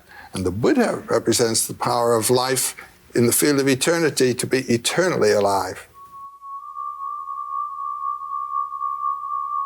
Now, I saw a fantastic thing of a Burmese priestess, a snake priestess, who had to bring rain to her people by calling a king cobra from his den and kissing him 3 times on the nose. There was the cobra, the giver of life, the giver of rain, which is of life, as a divine, positive, not negative figure. The Christian story has turned it around because the serpent was the seducer. Well, But what that amounts to is a refusal to affirm life. Life is evil in this view. Every natural impulse is sinful unless you've been baptized or circumcised in this tradition that we've inherited, for heaven's sakes. By having been the tempter, women have paid a great price because in mythology, some of this mythology, they are the ones who led to the downfall. Of course they did. I mean, they represent life. Man doesn't enter life except by woman. And so it is woman who brings us into the world of polarities and a pair of opposites and suffering and all. But I think it's a really childish attitude to say no to life with all its pain, you know? To say this is something that should not have been. Schopenhauer, in one of his marvelous chapters, I think it's in The World's Will and Idea, says, life is something that should not have been. It is, in its very essence and character, a terrible thing to consider, this business of living by killing and eating. I mean, it's in sin in terms of all ethical judgments all the time. As Zorba says, trouble? Life is trouble. That's it. Only death is no trouble. And when people say to me, do you have optimism about the world, how terrible it is? I said, yes, just say it's great. Just the way it is. But doesn't that lead to a rather passive attitude in the face of evil, in the face of wrong? You participate in it. Whatever you do is evil for somebody. But explain that for the audience. I mean, you say yes to that which you... Well, when I was in India, there was a man whose name was Sri Krishna Menon, and his mystical name was Atmananda, and he was in Trivandrum, and I went to Trivandrum. And I had the wonderful privilege of sitting face to face with him as I'm sitting here with you. And the first thing he said to me is, "Do you have a question?" And because the teacher there always answers questions, he doesn't tell you anything, he answers. And I said, yes, I have a question. I said, since in Hindu thinking, all the universe is divine, is a manifestation of divinity itself, how could we say no to anything in the world? How could we say no to brutality, to stupidity, to vulgarity, to thoughtlessness? And he said, for you and me, you must say yes. Well, I had learned from my friends who were students of his that that happened to have been the first question he asked his guru, and we had a wonderful talk for about an hour there on this theme of the affirmation of the world. And it confirmed me in a feeling I had had that who are we to judge? And it seems to me that this is one of the great teachings of Jesus. Well, I see now what you mean in one respect. In some classic Christian doctrine, the world is to be despised. Life is to be redeemed in the hereafter. It is heaven where our rewards come. And if you affirm that which you deplore, as you say, you're affirming the world, which is our eternity of the moment. That's what I would say. Eternity isn't some later time. Eternity isn't a long time. Eternity has nothing to do with time. Eternity is that dimension of here and now, which thinking in time cuts out. This is it. This is it. This is my... If you don't get it here, you won't get it anywhere. And the experience of eternity right here and now is the function of life. There's a wonderful formula that the Buddhists have for the bodhisattva. The bodhisattva, the one whose being, sattva, is illumination, bodhi, who realizes his identity with eternity and at the same time his participation in time. And the attitude is not to withdraw from the world when you realize how horrible it is, but to realize that this horror is simply the foreground of a wonder. And come back and participate in it. All life is sorrowful is the first Buddhist saying, and it is. It wouldn't be life if there were not temporality involved, which is sorrow, loss. loss. That's a pessimistic note. Well, I mean, you can say yes to it and say it's great this way. I mean, this is the way God intended it. You don't really believe that? But this is the way it is. And I don't believe anybody intended it, but this is the way it is. And Joyce's wonderful line, you know, history is a nightmare from which I'm trying to awake. And the way to awake from it is not to be afraid and to recognize, as did in my conversation with that Hindu guru or teacher that I told you of, that all of this as it is as it has to be, and it is a manifestation of the eternal presence in the world. The end of things always is painful. Pain is part of there being a world at all. But if one accepted that isn't the ultimate conclusion, to say, well, I won't try to reform any laws or fight any battles or... I didn't say that. Isn't the logical... Couldn't one draw that, though, the philosophy of nihilism? Well, that's not the necessary thing to draw. You could say, I will participate in this row, and I will join the army, and I will go to war. I'll do the best I can. I will participate in the game. It's a wonderful, wonderful opera, except that it hurts. And that wonderful Irish saying, you know, is this a private fight or can anybody get into it? This is the way life is. And the hero is the one who can participate in it decently, in the way of nature, not in the way of personal rancor, revenge, or anything of the kind. Let me tell you one story here of a samurai warrior, a Japanese warrior, who had the duty to avenge the murder of his overlord. And he actually, after some time, found and cornered the man who had murdered his overlord. And he was about to deal with him with his samurai sword when this man in the corner, in a passion of terror, spat in his face. And the samurai sheathed the sword and walked away. Why did he do that? Why? Because he was made angry. And if he had killed that man, then it would have been a personal act. It was another kind of act. That's what he had come to do. Let me tell you what happens to me when I read these stories, no matter the culture of their origin. I feel first this sense of wonder at the spectacle of the human imagination, simply groping to try to understand this existence. Does that ever happen to you? I tell you, mythology I think of as the homeland of the muses, the inspirers of art, the inspirers of poetry. And to see life as a poem and yourself participating in a poem is what the myth does for you. What do you mean a poem? I mean a vocabulary in the form not of words, but of acts and adventures, which is connotative, which connotes something transcendent of the action here, and which yet informs the whole thing, so that you always feel in accord with the universal being. Well, the interesting thing to me is that far from undermining my faith, your work in mythology has liberated my faith from the cultural prisons to which it had been sentenced. It liberated my own. I know it's going to do it with everybody who really gets the message. Every mythology, every religion is true in this sense. It is true as metaphorical of the human and cosmic mystery. But when it gets stuck to the metaphor, then you're in trouble. The metaphor being? Well, Jesus ascended to heaven. The story is he ascended bodily to heaven. The story is that his mother, still alive, asleep, ascended to heaven.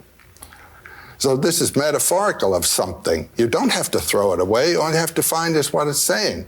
What do you think it is saying? What it's saying is he didn't go out there, he went in here, which is where you must go too, and ascend to heaven through the inward space to that source from which you and all life came. That's the sense of that. But aren't you undermining one of the great cardinal doctrines of the tradition, the classic Christian faith, the death, the burial, and the resurrection of Jesus prefiguring our own and overcoming the body with a higher physical truth? Well, that would be what I would call the mistaken reading of the symbol. That's reading it in terms of prose instead of in terms of poetry. That's reading a metaphor in terms of the denotation instead of in terms of the connotation. Do you understand that? It's a purely literary problem. The poetry gets to the unseen reality. That which is beyond even the concept of reality. It's that which transcends all thought. It's putting you there all the time. And in some way giving you a line to connect with that mystery which you are. And the myths do it, by gosh, they do it. Now, according to the normal way of thinking about the Christian religion, we cannot identify with Jesus. We have to imitate Jesus, but to say, I am God, as Jesus said, is for us blasphemy. Mm-hmm. However, in the Thomas Gospel, Jesus says, he who drinks from my mouth will become as I am, and I shall be he. Wow, that's Buddhism. We are all manifestations of Buddha consciousness, only don't know it. And the Buddha, the word means the one who waked up, bod, to wake, woke up to the fact that he was Buddha consciousness. And we are all to do that. To wake up to our Jesus within us. This is blasphemy in the normal way of thinking in Christianity, but it's the very essence of Gnosticism and of the Thomas Gospel. And heaven, that desired goal of most people, is within us? Heaven and hell are within us, and all the gods are within us. This is the great realization of the Upanishads of India already in the 9th century BC. All the gods, all the heavens, all the worlds are within us. They are magnified dreams. And what dreams are manifestations in image form of the energies of the body in conflict with each other.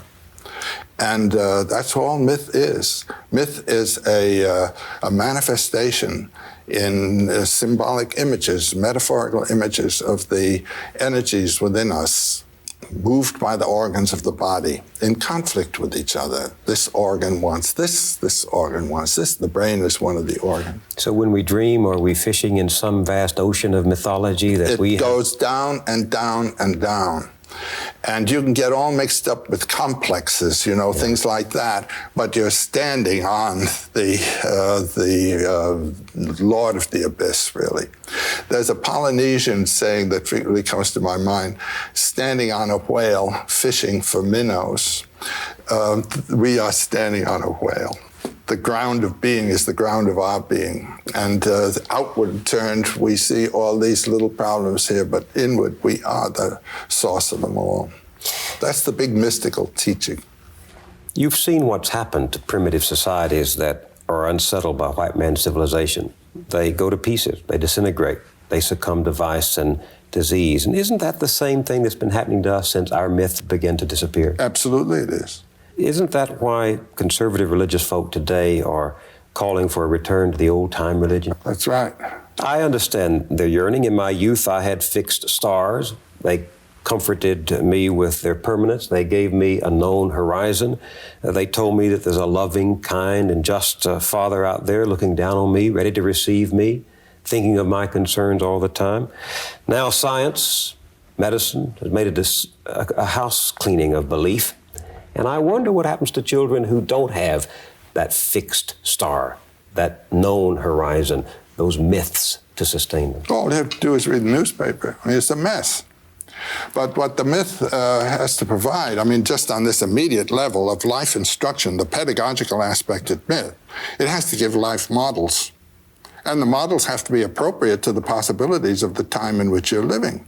And our time has changed, and it's changed and changed, and it continues to change so fast that what was proper 50 years ago is not proper today.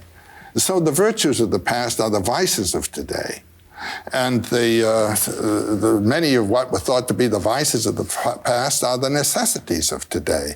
And the moral order has to catch up with the moral necessities of actual life in time, here and now. And that's what it's not doing. And that's why it's ridiculous to go back to the old-time religion.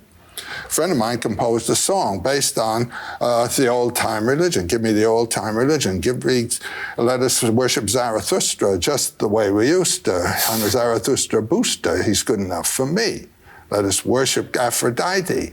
She's beautiful but flighty. She doesn't wear a nightie, but she's good enough for me. And when you go back to the old-time religion, you're doing something like that. It belongs to another age, another people, another set of human values, another universe. So the old period of the Old Testament, no one had any idea. The world was a little 3-layer cake, and the world consisted of something a few hundred miles around the Near Eastern centers there. No one ever heard of the Aztecs, you know, or of the Chinese even. And so those whole peoples were not considered even as part of the problem to be dealt with. The world changes, then the religion has to be transformed. But it seems to me that is what we are in fact doing. That's in fact what we better do. Yeah. But my notion of what the real horror today is what you see in Beirut, where you have the 3 great Western religions, Judaism, Christianity, and Islam, and because the 3 of them have 3 different names for the same biblical God, they can't get on together. They're stuck with their metaphor and don't realize its reference. So each needs a new myth. Each needs its own myth all the way. Love thy enemy, you know? Open up. Don't judge. Given what you know about human beings, is it conceivable to you that there is a point of wisdom beyond the conflicts of truth and illusion by which our lives can be put back together again, that we can develop new models? It's in the religions. All religions are true for their time. If you can find what the truth is and separate it from the temporal inflection, just bring your same old religion into a new set of metaphors, and you've got it. Do you see some new metaphors emerging in the modern medium for the old universal truths that you've talked about, the old story?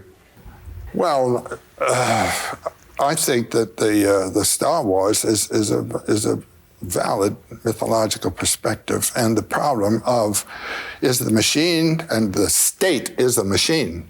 Is the machine going to crush humanity or serve humanity? And humanity comes not from the machine, but from the heart. Luke, help me take this mask off. But you'll die. I think it was in the Return of the Jedi when Skywalker unmasks his father. The father had been playing one of these machine roles, a state role. He was the uniform, you know? And the removal of that mask was an undeveloped man there. It was kind of a worm. By being executive of a system, one is not developing one's humanity. I think that George Lucas really did a beautiful thing there. The idea of machine is the idea that we want the world to be made in our image and what we think the world ought to be. Well, the first time anybody made a tool, I mean, taking a stone and chipping it so that you can handle it, that's the beginning of a machine. It's turning out of nature into your service. But then there comes a time when it begins to dictate to you. I'm having a bit this trouble with my computer, actually. Your computer? I just bought one a couple of months ago, and I can't help thinking of it as having a personality there because it talks back and it behaves in a whimsical way and all of that. So I'm personifying that machine. To me, that machine is almost alive. I could mythologize that darn thing. There was a wonderful story about, I think, President Eisenhower, when the computer was first being built. You remember that story? Eisenhower went into a room full of computers, and he puts the question to these machines, is there a God? And they all start up, and there's all those lights flashing and wheels turning and things like that. And after about 10 minutes of that kind of thing, a voice comes forth, and the voice says, "Now there is." Well, I bought this wonderful machine, IBM machine, and it's there. And I'm rather an authority on God, so I identified the God, and it seems to me an Old Testament God with a lot of rules and no mercy. It's unforgiving. You catch you picking up sticks on Saturday, and you're out. That's all. But isn't it possible to develop toward the computer you're wrestling with at this very moment?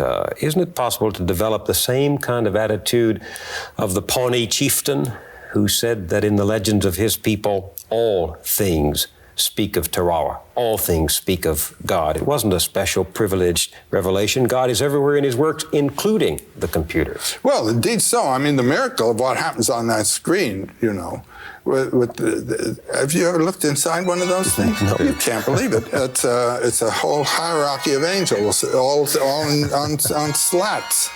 And those little tubes, those are miracles. Those are miracles. They are. One can feel a sense of awe. Well, I've had a revelation from my computer about mythology, though. You buy a certain software, and there's a whole set of signals that lead to the achievement of your aim, you know? And once you've set it for, let's say, DW3 for enter, if you begin fooling around with signals that belong to another system, they just won't work, that's all. You have a system there, a code, a determined code that requires you to use certain terms. Now, similarly in mythology, each religion is a kind of software that has its own set of signals and will work. It'll work. But suppose you've chosen this one. Now, if a person is really involved in a religion and really building his life on it, he better stay with the software that he's got. But a chap like myself, who likes to play with the various softwares, I can run around, but I probably will never have an experience comparable to that of a saint. But do you think that the machine is inventing new myths for us, or that we with the machine are inventing new myths? Is the machine becoming... No, the myth has to incorporate the machine, just as the old myths incorporated the tools that people used. The forms of the tools and so forth are associated with power systems that are involved in the culture. We have not a mythology that incorporates these. The new powers are being, so to say, surprisingly announced to us by what the machines can do. We can't have a mythology for a long, long time to come. Things are changing too fast. The environment in which we're living is changing too fast for it to become mythologized. You must realize... How do we live without myths then? Well, we're doing it. The individual has to find the aspect of myth that has to do with the conduct of his life. There are a number of services that myths serve. The basic one is opening the world to the dimension of mystery. If you lose that, you don't have a mythology, to realize the mystery that underlies all forms. But then there comes the cosmological aspect of myth, seeing that mystery as manifest through all things. So the universe becomes, as it were, a holy picture. You are always addressed to the transcendent mystery through that. But then there's another function, and that's the sociological one of validating and maintaining a certain society. That is the side of the thing that has taken over in our world. What do you mean? Ethical laws, the laws of life in the society, all of Yahweh's pages and pages and pages of what kind of clothes to wear, how to behave to each other, and all that. You see, in terms of the values of this particular society. But then there's a fourth function of myth, and this is the one that I think today everyone must try to relate to. That's the pedagogical function, how to live a human lifetime under any circumstances. Myth can tell you that. And there's a wonderful story in one of the Upanishads, the Brahma-Vaivarta Upanishad, of Indra, this god who is the counterpart really of Yahweh. He is the god patron of a certain people and of historical life and time, with all kinds of rules for people to live by and that sort of thing.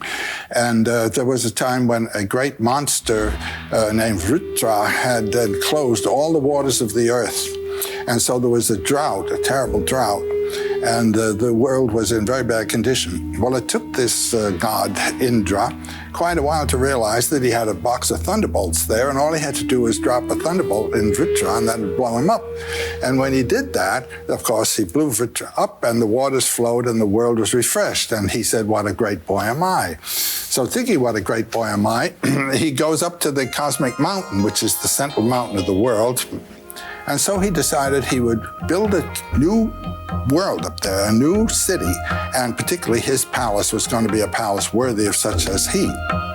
So he calls Vishvakarman, the main carpenter of the gods, and gives him the assignment to build this palace. So Vishvakarman goes to work, and in very quick order, he gets the palace into pretty good condition, and Indra comes. But every time Indra arrived, he had bigger ideas about how big and grandiose the palace should be. And finally, Vishvakarman says, my gosh, he says, we're both immortal, and there's no end to his desires. I'm caught for life. So he decided to go to Brahma, known as the creator, and complain. Well, now Brahma sits on a lotus. This is the symbol of divine energy and divine grace. And the lotus grows from the navel of Vishnu, who is the sleeping god whose dream is the universe. So here's Brahma on his lotus, and Vishvakarman comes to the edge of the great lotus pond of the universe, and down he tells his story. Brahma says, you go home. He says, I'll fix this up. So next morning, at the gate of the palace that's being built, there appears a beautiful blue-black boy with a lot of children around him, just in admiration of his beauty. So in comes the boy. And Indra on his throne, he's the king god. He says, young man, welcome. And what brings you to my palace? Well, says the boy with a voice like thunder rolling on the horizon, I've been told that you're building such a palace as no Indra before you ever built. And he said, I've surveyed the grounds and looked things over. It seems this is quite true. No Indra before you has ever built such a palace. Well, Indra says, Indra's before me, young man. What are you talking about? The boy says, Indra's before you? He says, I have seen them come and go, come and go. He said, just think. Vishnu sleeps in the cosmic ocean. The lotus of a universe grows from his navel. On there sits Brahma, the creator. Brahma opens his eyes. A world comes into being. Governed by an Indra, closes his eyes. The world goes out of being. Opens his eyes. The world comes into being, closes his eyes, and the life of a Brahma is 432,000 years, and he dies. The lotus goes back, another lotus, another Brahma. And then think of the galaxies beyond galaxies in infinite space, each a lotus, with the Brahma sitting on it, opening his eyes, closing his eyes with Indras.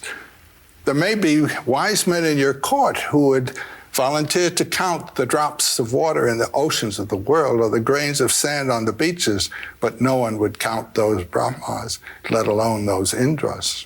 And while he's talking, there comes in parade across the floor of the palace an army of ants in perfect range. And the boy laughs when he sees them. And Indra's hair goes up and he thinks, he says to the boy, why do you laugh?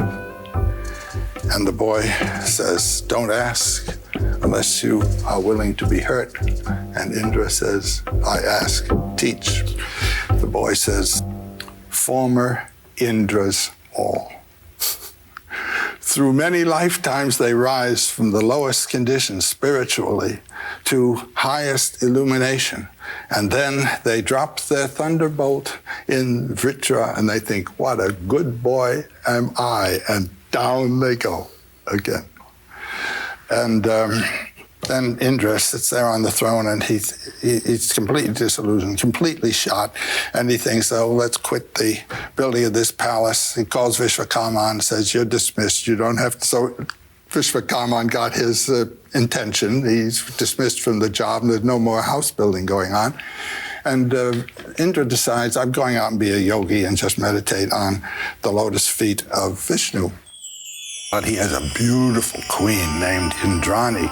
And when Indrani hears this, she goes to the priest, the chaplain of the gods, and she says, now he's got this idea in his head. He's going out to become a yogi.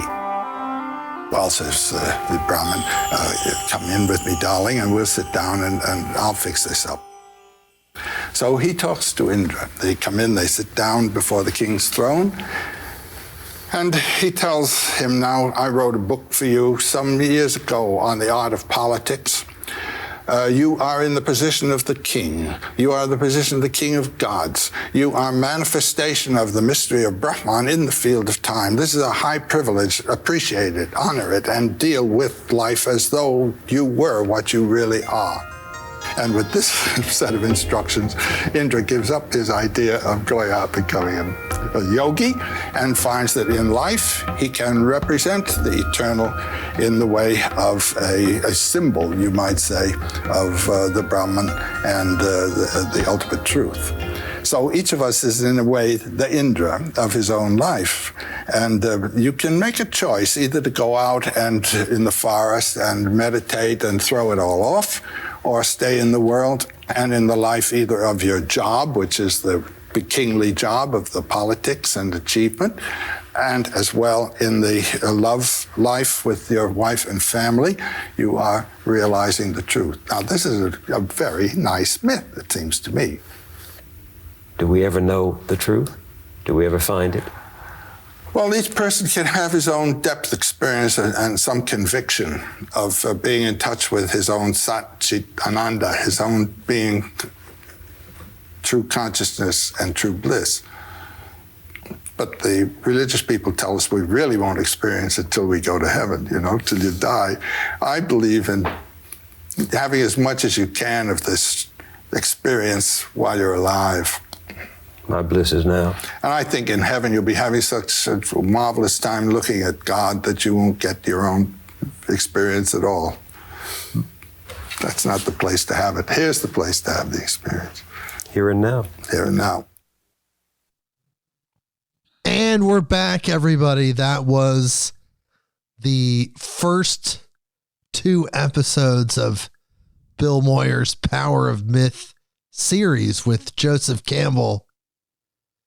And it was incredible. To me, that was a great intro into the mind of Joseph Campbell and kind of what he's about, what he's famous for. He touched on so many different topics that really are the foundational concepts that he focuses on through his various lectures and books. Brynn, what did you think about that? That was pretty cool, huh? Yeah, it was awesome. It's very dense. He could go on so many different tangents based on any question that Bill Moyers or any interview would ask him. His mind just goes on forever. So it's wild to follow. Yes, starting with the hero's journey, focusing on that. That's kind of peak Joseph Campbell. You could say that's, again, one of his key concepts. He talked about so much. Bill was asking some really good questions. He talked about the many parallels that religions have around the world, the various creation stories, the various hero mythologies around the world. These isolated places seem to have correlative stories, like their stories correlate, even though there's no contact. It just goes to show that in ancient history, prior to that, it was just all one mythology. Right. And that they all tended to have the same formula for the archetype of a hero, what a hero sets out to do and how they set out to do it. And then also how they're created and, go about their life and how they're living for that further purpose beyond themselves. There's a rhythm. There's a rhythm, just like we were saying earlier. The rhythm of the shows. There's a rhythm of life. There's a rhythm of the hero's journey that seems to show up. There's just a rhythm of development, how knowledge unfolds in a mythological sense for every culture around the world. Yes, and for how consciousness unfolds. It's really cool that we have these recordings. Bill Moyers. So here's the deal. This is part 1 and 2. There's part 3 and 4. There's part 5 and 6. The next time we do a lecture episode, which I believe will be in probably 4 weeks or so, whenever that is, then we'll do episodes 3 and 4.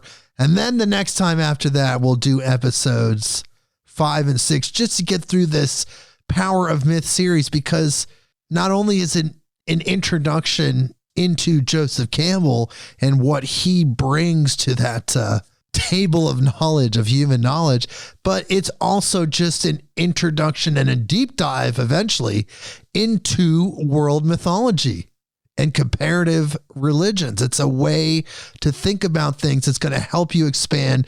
It's going to help you expand your consciousness until we reach that united mythology that Joseph Campbell talked about. We talk about the new earth and the united earth. Well, he brought it up and he said that when we get there, we'll create a new mythology as we are one, mythology for all. Yeah, that was really cool. He touched on a lot of those things, talking about the mythology of the earth as a living being and what that looks like. And also looking at the comparative religions and their views of what eternity is or salvation is. So it'd be really interesting to see his deep dive into that. And when he talks about eternity, I really appreciated how he talked about the current mythology of eternity being somewhere out there, somewhere beyond this life. And then all of the different examples he brought in about experiencing all of that now, not waiting, but to experience life and experience eternity and live outside of time, but live in time. All of those different dualities, being in the middle of it all. The eternity Super is cool. now. The eternity is now. Yes. And we're all part of a network of consciousness. And we're a network of friends and listeners. That's what Midnight on Earth is. And I want to thank you. I heard Joseph Campbell say that. He did say that somewhere. And I do want to thank you guys for sticking it out to the end. It was a little bit longer of an episode than normal, even in the lecture sense. Thank you for sticking it out and absorbing what Joseph Campbell was sharing with Bill Moyers and what we all learned together. Brynn, thank you so much for being here again. Kind of last minute, but you were available. Thank you for being here for this first of 3 parts of deep diving into Joseph Campbell. I appreciate your presence. Oh, thank you. Yeah, no, that was really enjoyable. I think Bill Moyers is a good interviewer too. He had some great ways of weaving what Joseph Campbell was saying together and breaking it down a little bit. Yeah, it seemed like they were friends. They had a good rapport. They had a good interface, interactions. It seemed really positive. So on that note, just keep it positive. And as you go through your week until our next episode, just hold that positive frequency. Just like Joseph Campbell said in this lecture in part 1, you go to these other places, you expand through mythology. You step into that cathedral and you hope you can bring it back into this dimension. So let's hold that frequency and keep it going throughout the week until next week when we will see you again. Midnight on Earth. Bye, everybody.